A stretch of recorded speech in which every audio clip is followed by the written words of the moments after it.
اور کہنے لگی نادان اللہ سے ڈر. اللہ کے رسول فرماتے جب کوئی لڑکا اور لڑکی زنا کرتے ہیں تو ان کا ایمان ان کے سینوں سے نکل جاتا ہے, ایمان دلوں سے رخصت ہو جاتا ہے. اور اللہ کے حبیب فرماتے ہیں جب کوئی مسلمان مرد اور عورت بدکاری یعنی زنا کرتے ہیں تو زمین رو کر اللہ سے کہتی اے اللہ تو مجھے اتنی طاقت دے دے تاکہ میں پھٹ جاؤں اور ان دونوں کو اپنے اندر دبوچوں. اتنا بدترین جرم ہے زنا. اللہ سے ڈر, تو کیا کہہ رہا ہے؟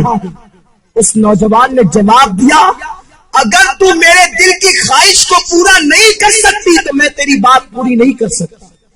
لڑکی چلی گئی. جب وہ گئی تو اس نے کیا دیکھا, اس کے بچے رو رہے. کہتے ہیں ماں اگر تو ہمیں کھانا نہیں کھلا سکتی تو اپنے ہاتھوں سے ہمارا گلا دبا کے ہمیں مار ڈال تاکہ ہم بھوک کی شدت سے تو بچ جائے. میری بہنوں ذرا سوچو, ایک ماں کے سامنے جب بچے زندگی اور موت کی بھیک مانگ رہے ہوں گے تو اس ماں کی ممتا نے کیا کہا ہوگا. لڑکی نے سوچا بچوں کی 3 بچوں کی زندگی ایک طرف ہے اور زنا ایک طرف ہے. اگر میں زنا کر لوں اور اناج حاصل کر کے بچوں کو کھلا دوں میرے بچے تو بچ جائیں گے, بعد میں توبہ کر لوں گی. توبہ کا دروازہ تو کھلا ہے. اور یہ کہہ کے وہ چل پڑی. یہ شیطان کا سب سے خطرناک جال ہے کہ ابھی تو گناہ کرو بعد میں توبہ کر لیں گے. ہمیشہ سوچو تمہارے پاس گارنٹی کیا ہے کہ تمہیں گناہ کرنے کے بعد توبہ کا موقع ملے گا. کیا گناہ کرتے کرتے مر گئے تو کیا ہوگا؟ ہمارے محلے کی بات ہے, ایک خاتون رات 12 بجے کے بعد فلم دیکھ رہی تھی. گھر میں اکیلے تنہا بیٹھے, فلم دیکھتے دیکھتے اس کا انتقال ہو گیا. پورے محلے میں ہنگامہ ہو گیا کہ اس عورت کا انتقال فلم دیکھتے دیکھتے ہوا. محلے کے 80% لوگوں نے اس کا جنازہ نہیں پڑھا اور آج بھی دنیا اس پہ لعنت و ملامت کر رہی ہے. کہیں ایسا تو نہیں کہ کوئی گناہ کرتے کرتے آپ کو ہی موت آ جائے اور ساری دنیا قیامت تک آپ کا ذکر کر کے آپ کو ملامت کرے. تو یہ مت سوچنا کہ گناہ کرنے کے بعد توبہ کا موقع مل جائے گا. اگر گناہ کرتے کرتے موت آ گئی تو کیا ہوگا؟ میرے آقا فرماتے ہیں جو جس حال میں مرے گا اسی حال میں اٹھایا جائے گا. اگر گناہ کرتے کرتے مرو گے تو اسی کیفیت میں اٹھائے گا. تو بہرحال وہ لڑکی چل پڑی. مختصر عرض کر رہا ہوں, رستے میں آئی تو اس لڑکی نے سوچا کہ اگر میں گناہ کر لوں اور بچوں کی زندگی نہ بچے تب, اگر اللہ چاہے تو وہ کھانے کے بعد بھی مر سکتے ہیں. ضروری تو نہیں کہ کوئی بھوکا ہی مرے, کھانے کے بعد بھی بچے مر سکتے ہیں. تو بچوں کی زندگی کے لیے اپنی عصمت پر داغ کیوں لگاؤں؟ جس رسول کے صدقے مجھے عزت ملی, وقار ملا, زندگی ملی, میں اس رسول کا دل کیوں دکھاؤں؟ یہ سوچ کر وہ گئی اور نوجوان سے کہا میرے بچوں پہ رحم کر کے کچھ دے دے. تو اس نے کہا تو میری دل کی خواہش پوری کر, میں تیری خواہش پوری کر دوں گا.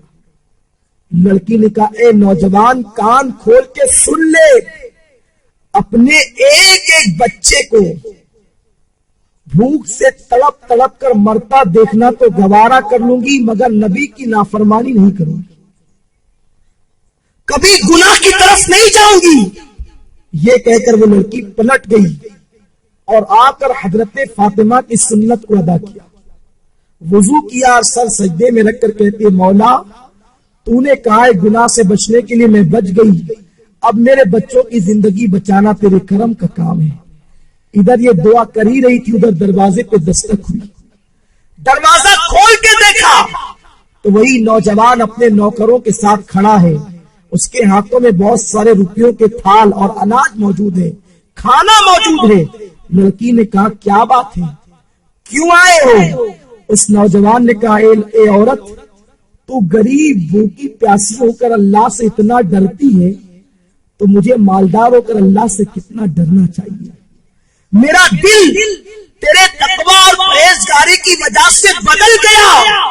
آج کے بعد میں تجھے اپنی بہن مانتا ہوں، سارے ناپاک ارادوں سے میں نے توبہ کر لی، یہ لے میری طرف سے تحفہ قبول فرما اور اپنے بچوں کو کھلا دے۔ اس لڑکی نے کہا رک جا، پھر سجدہ کیا اور کہتی ہے اے اللہ، یہ نوجوان اگر اپنے قول میں سچا ہے، یہ اگر صحیح کہتا ہے تو یہ تیری بندی تیری بارگاہ میں دعا کرتی ہے کہ تو اس پر دنیا کی آگ بھی حرام کر دے اور جہنم کی آگ بھی حرام کر دے۔ وہ نوجوان کہتا ہے وہ اللہ سے ڈرنے والی بندی کی دعا کا اثر ہے کہ جیسے میں آگ میں ہاتھ ڈال دیتا ہوں تو آگ میرے ہاتھوں پر اثر نہیں کرتی، اس کی دعا میں اتنی تاثیر کہ اس نے مجھے دعا دے دی تو میں دنیا کی آگ کو پکڑتا ہوں تو آگ میرے ہاتھوں پر اثر نہیں کرتی۔ مجھے امید ہے کہ جہنم کی آگ بھی میرے جسم پہ اثر نہیں کرے گی۔ میری بہنوں ذرا سوچو تو صحیح، اگر ایک عورت گناہ سے بچے، ایک عورت اگر برائی سے بچے تو اس کی دعا میں اتنی تاثیر پیدا ہو جائے کہ اگر وہ کسی کے لیے دعا کر دے کہ تیرے ہاتھ پر دنیا کی آگ اثر نہ کرے تو دنیا کی آگ اسے جلا نہیں سکتی، تو خود اس بندی کے وجود کا عالم کیا ہوگا، خود اس بندی کی شان و شوکت کا عالم کیا ہوگا۔ تو میری بہنوں، تم اپنے مقام کو پہچانو، تم نبی کی امتی ہو، تم سرکار کی کنیز ہو، تم سیدہ فاطمہ کے نقش قدم پر چلنے کے لیے پیدا کی گئی ہو۔ اپنی عصمت و آبرو کو سمجھو اور اپنی آبرو کا سودا نہ کرو۔ اور چلتے چلتے آخری بات بتا دوں، اگر کوئی میری بہن غلطی سے کوئی گناہ کر چکی ہے تو وہ پریشان نہ ہو، آج بھی توبہ کا دروازہ کھلا ہوا ہے، صدق دل سے توبہ کر لو۔ ابھی تھوڑی دیر کے بعد یہاں پر دعا ہوگی، ذکر ہوگا، اس میں چند آنسو بہا کے توبہ کر لو، اللہ تمہاری توبہ کو قبول فرما لے گا۔ میرے آقا فرماتے ہیں التائب من الذنب کمن لا ذنب له، کہ گناہ سے توبہ کرنے والا ایسا ہے جیسے اس نے گناہ کیا ہی نہیں۔ اور اللہ فرماتا ہے واللہ یحب التوابین، کہ بے شک اللہ تبارک و تعالی توبہ کرنے والوں کو اپنا محبوب بنا لیتا ہے۔ ان اللہ یحب التوابین، بے شک اللہ توبہ کرنے والوں کو اپنا محبوب بنا لیتا ہے۔ تو میری بہنوں توبہ کر لو، توبہ کا دروازہ اب بھی کھلا ہے۔ اگر فلمیں دیکھ کر یا ڈرامے دیکھ کر یا پارکوں میں جا کر یا کہیں پر کوئی خطا ہو گئی ہو تو آج صدق دل سے توبہ کر لو، انشاءاللہ اللہ تمہاری توبہ کو قبول فرمائے گا۔ آئیے اس سلسلے میں ایک بات میں تمہارے سامنے اور پیش کر دوں کہ توبہ اللہ اپنے بندوں کی قبول کرتا ہے، مگر توبہ نام کس چیز کا ہے؟ کانوں کو پکڑنے کا نام توبہ نہیں، گالوں کو پیٹنے کا نام توبہ نہیں۔ توبہ کہتے اسے ہیں ایک مرتبہ اپنے اللہ سے دل ہی دل میں عہد کر لیا کہ مولا میں کبھی گناہ نہیں کروں گی، دوبارہ آندھی آئے طوفان آئے قیامت آ جائے مگر تم دوبارہ اس گناہ کی طرف نہ جاؤ۔ اسی کا نام سچی توبہ ہے، اور سچی توبہ کرنے والوں کا مقام بہت بلند ہو جاتا ہے، اس کا مرتبہ بہت بڑا ہو جاتا ہے۔